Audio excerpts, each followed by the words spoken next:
సొసైటీలో అంటే ఏడీఎంఎస్ అని కాకుండా ఎలక్ట్రిక్ బైక్స్‌లోనే చాలా వరకు వస్తున్నాయి సార్. వెహికల్స్ కావచ్చు, కార్లు కావచ్చు వస్తున్నాయి. మన ఏడీఎంఎస్‌కి బయటి వాహనాలకు ఏంటి సార్ తేడా? ప్రధానంగా తేడా ఏంటి? ఎందుకు మన ఏడీఎంఎస్ బైక్‌లోనే తీసుకోవాలి కస్టమర్లు?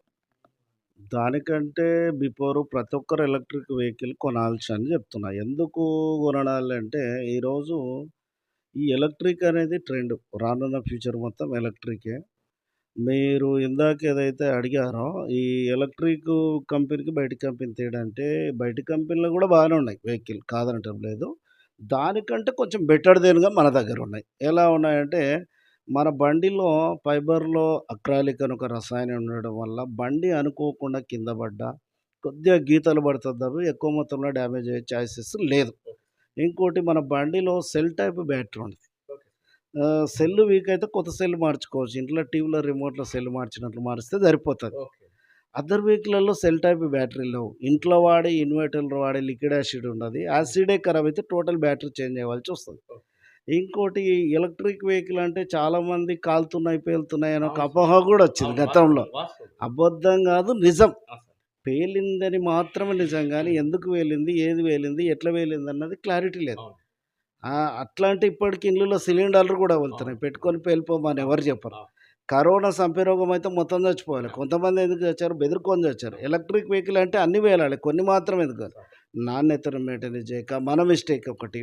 అసలు పేలినయి ఎట్లా పేలినాయంటే, ఛార్జింగ్ పెట్టి నిద్రిస్తున్న సమయంలో పేలిందని ఒక వార్త బయటకొచ్చింది. స్పీడ్‌గా పోతుంటే ఓవర్ హీట్ అయి పేలిందని మరొక వార్త బయటకొచ్చింది. అయితే ఏ కంపెనీని తప్పుపట్టనికి రాదు. కొన్ని కోట్ల రూపాయలు పెట్టి మార్కెట్‌లోకొచ్చి నా పేరు ఖరాబు చేసుకోవాలని ఎవరు రారు. కాకపోతే వాళ్ళు చెప్పినదేందంటే 3-4 గంటలు ఛార్జింగ్ పెట్టాలి. నా కెపాసిటీ ఇంతే అన్నారు. అసలు నువ్వు డాక్టర్ గోరువెచ్చని నీళ్ళు తాగు నాయనంటే వీడు గొంతు కాలేటట్టు నీళ్ళు తాగి డాక్టర్‌ని తప్పుపడితే ఏంది? 3-4 గంటలు ఛార్జింగ్ పెట్టకుండా నైట్ మొత్తం ఛార్జింగ్ పెట్టడం వల్ల నష్టం జరిగింది. ఒక పాయింట్. స్పీడ్‌గా పోతుంటే ఓవర్ హీట్ అయిపోయిందని మరొక వార్త. ఇవన్నీ మైనస్‌లు చూసిండ్రు ఏడీఎంఎస్ అనే సంస్థ వాళ్ళు. కోట్ల రూపాయలు పెట్టి మార్కెట్‌లోకొస్తున్నాం. కొన్ని లక్షల కుటుంబాలకు ఉపాధి ఇవ్వాలనుకుంటున్నాం కాబట్టి, మనం గూడా ఫెయిల్ అయితే మార్కెట్‌లో రాణించలేమనే ఆలోచన చేసి ఏం చేశారంటే, ఇప్పుడు అందరూ లిథియం అయాన్ బ్యాటరీ వాడుతున్నారు. మన వాళ్ళు ఏం చేసిరంటే, లిథియం అయాన్ బ్యాటరీతో పాటు ఫాస్ఫేట్ అనే రసాయనాన్ని వాడుతున్నారు. ఈ ఫాస్ఫేట్ అనే రసాయనానికి ఉండే గుణం ఏంది సార్ అంటే, సైంటిఫికల్‌గా హీట్ అయిన వస్తువులను కూల్ చేసే కెపాసిటీ ఉంటది. ఇక మన బండిలో ఉన్న గొప్పతనం ఏంది సార్ అంటే, అనుకోకుండా ఛార్జింగ్ పెట్టి మర్చిపోయినా 3-4 గంటలు మన బండి కూడా ఛార్జింగ్ పెట్టాలి. 4 అవర్స్ అయితే ఛార్జింగ్ పెట్టి ఎవరు కూర్చోరు కదా ఆడ. అయితే కంపెనీ ఏం చేసిందంటే ఛార్జింగ్ పెట్టి మర్చిపోయినా కావాలని 24 గంటలు ఛార్జింగ్ చేసినా 98% మన బండి బ్యాటరీ ఛార్జింగ్ అయ్యే విధంగా టెక్నాలజీ తెచ్చింది. 80%, 100% కాదు. ఒకవేళ ఏమైనా జరగరానిది జరిగితే ఒక ఎంసీబీ అని ఒక నాబ్ ఉంటది. ఆటోమేటిక్‌గా అది కట్ ఆఫ్ చేస్తది. ఇండ్లల్లో మీటర్‌లో షార్ట్ సర్క్యూట్ వస్తే ట్రిప్ అయి పడిపోయిన మీటరు. అలా ఎంసీబీ అనేది మన దగ్గర ఉంటది కాబట్టి అదైతుంది. ఏడీఎంఎస్‌లో ఉంది. మన బండిలో రివర్స్ గేర్ ఆప్షన్ ఉంటది. ఒకవేళ వికలాంగులు కావచ్చు, లేడీస్ కావచ్చు, వర్షాకాలంలో గుంతలు, కాలువలు వచ్చినా కూడా దిగి దొబ్బలేని స్థితిలో ఉంటారు. రివర్స్ గేర్ ఏసుకొని బ్యాక్ రావచ్చు. చాలా అద్భుతంగా ఉంది. ప్రతి కంపెనీ కూడా చాలా బెటర్ దెన్ ఉంది సార్. ఒకప్పటికి ఇప్పటికి బ్యా మొబైల్ కూడా వేలేటివి ఒకప్పుడు. ఇప్పుడు ఐఫోను ఒక 1,50,000 కాస్ట్ ఉంటది. ఐఫోన్ పెట్టి అనుకోకుండా ఛార్జింగ్ పెట్టి పేలిపోయింది. అట్లానే ఐఫోన్ తప్పపడటానికి రాదు కదా! ఛార్జింగ్ ఎంత పెట్టాలో అంతే పెట్టాలి. ఏదిని కూడా తప్పపడడానికి. ఇంకోటి ఇందాక చెప్పినట్లు ఈ ఎలక్ట్రిక్ ఏడీఎంఎస్ కంపెనీలోనే ఎందుకు ఎక్కువ మంది సక్సెస్ అయితున్నారు. అంటే ఫ్యూచర్ ట్రెండ్ కాబట్టి. ఏందంటే ఈ భూప్రపంచంలో ప్రతి 20 సంవత్సరాలకు ఒక ట్రెండ్ చేంజ్ అయితుంటది. దీనిని ఎవరైనా క్యాచ్ చేసి కనెక్ట్ అయితారో వాళ్ళు మాత్రం కరోడుపతులైతారంట. ఏం ట్రెండ్ సార్ అంటే ఒకప్పుడు ఎల్ఐసీ చేసిన వాళ్ళు ఏజెంట్‌గా చేసిన వాళ్ళు కోటీశ్వరులయ్యారు. ఎందుకు కోటీశ్వరులయ్యారంటే ఎవ్వరికీ తెలవని టైంలో ఎల్ఐసీ అనేది మార్కెట్‌లోకొచ్చింది. ఒక్కరిద్దరు ఏజెంట్లు ఉంటే మహా ఎక్కువ.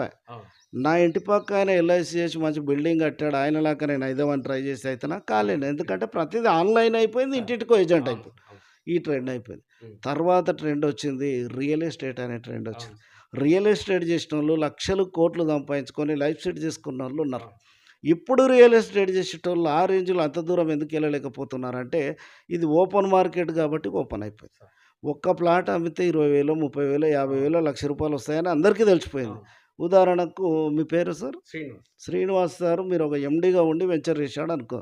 మీ వెంచర్‌లో 100 ప్లాట్‌లొచ్చినాయి. ఈ 100 ప్లాట్‌లను అమ్మడానికి 500 మంది అమ్మేటోళ్ళొస్తారు. ఎవరికి హ్మ్. ఏది దొరుకుతదో అర్థం అవును. కాదు. అవును. నేనే ఉండా. హ్మ్. శ్రీనివాస్ సార్ ఒక ప్లాట్ ఉందా? ఇంకో ప్లాట్ ఉందా? అని అంటే, లేదు సార్ ఉన్నాయన్నీ అయిపోయినాయంటే. ఎందుకంటే నాలాగా ఆకలైన ఏజెంట్లు హ్మ్. శ్రీనివాస్ సార్ తోటి చాలామంది ఉన్నారు. సార్. ఇప్పుడున్న రియల్ ఎస్టేట్ మీద టాక్ ఏందంటే కొనేటోళ్ళ కంటే అమ్మేవాళ్ళు ఎక్కువైపోయారు. సార్. అవును. ఎవరిని కించపరచడానికి అవును. మాటలేదు. ఇప్పుడున్న రియల్ ఎస్టేట్ ఏజెంట్ల పరిస్థితులు ఎలా ఉన్నాయంటే, ఏం పని చేయాలనో చెప్పుకోలేక హ్మ్. తెల్లగా బట్టలేసుకొని రియల్ ఎస్టేట్ అని చెప్పుకొని తిరుగుతున్నారు. కానీ ఎవడేం సంపాదించేది ఏం లేదు జోలి. హ్మ్. రియల్ ఎస్టేట్ అనేది ఎవర్ గ్రీన్ ఎక్సలెంట్. హ్మ్. కాకపోతే సంపాదించి పెట్టుబడి పెట్టి ఏజెంట్లను పెట్టుకుంటే ఎదుగుతాం కానీ ఏజెంట్‌గా చేస్తే ఎప్పటికి ఎదగలేం. ఓకే. అంటే ఈ ట్రెండ్ కూడా అయిపోయింది. హ్మ్. తర్వాత ట్రెండ్ వచ్చింది టచ్ మొబైల్ వచ్చింది. హ్మ్. దీన్ని డిస్ట్రిబ్యూటర్ తీసుకున్నోళ్ళు స్టార్టింగ్ కోటీశ్వర్లయ్యారు. సార్. ఇప్పుడు డిస్ట్రిబ్యూటర్ తీసుకొని కోటీశ్వర్లు అయితారా అంటే కాలేరు. ఎందుకంటే గల్లీ గల్లీకో మొబైల్ షాప్ అయింది. అవును. నేనెందుకు ఈ ఎగ్జాంపుల్ చెప్తున్నానంటే, ఒకప్పుడు ఎల్ఐసీ చేస్తే ఎట్లా కోటీశ్వర్లయ్యారో, రియల్ ఎస్టేట్ చేసిన వాళ్ళు ఎట్లా కరోడుపతులయ్యారో, మొబైల్ డిస్ట్రిబ్యూటర్ తీసుకున్నోళ్ళు ఎట్లా కోటీశ్వర్లయ్యారో, ప్రస్తుతం రానున్న ఫ్యూచర్ ట్రెండ్ అంతా ఎలక్ట్రిక్ ట్రెండ్ కాబట్టి, దీనిని పట్టుకుంటే ఖచ్చితంగా కరోడుపతులు కావచ్చు. సార్.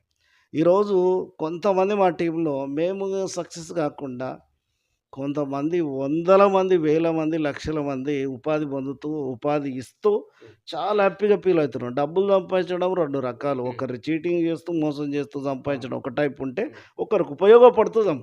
ఉపయోగపడే మార్గం. ఆ! సార్. మా టీమ్‌లో కొంతమంది కార్లు తీసుకున్నోళ్ళున్నారు. హ్మ్. కొంతమంది ఇల్లు కట్టుకున్నోళ్ళున్నారు. హ్మ్. ఆటో డెవలరర్ నుంచి ఎంతో స్థాయికి ఎదిగిన వాళ్ళున్నారు. వాళ్ళు ఫోన్ చేసుకుంటే, "సార్ హ్మ్. మీరిచ్చిన ఈ అవకాశం వల్ల మా బతుకు చేంజ్ అయింది సార్. ఈరోజు 3 పూటల భోజనానికి లేని వ్యక్తులం గూడా హ్మ్. ఏడీఎంఎస్ అనే అవకాశాన్ని వాడుకొని ఈరోజు అద్భుతంగా తయారైనందుకు మా ఫ్యామిలీ మీకు రుణపడి ఉంటాం" అన్నప్పుడు ఆనంద బాష్పాలు రాలుతాయి. సార్. అంటే మన వల్ల 10 మందికి మంచి జరుగుతుందంటే, మనం నిర్ణయం తీసుకుంటే తప్పేంది? సార్. మనం ఒకరికి మోసపోతలేం, మోసం అవును. చేస్తలేం ఈడ. హ్మ్. కాకపోతే తెలవనప్పుడు తెలుసుకోవడానికి ప్రయత్నం చేయాలి.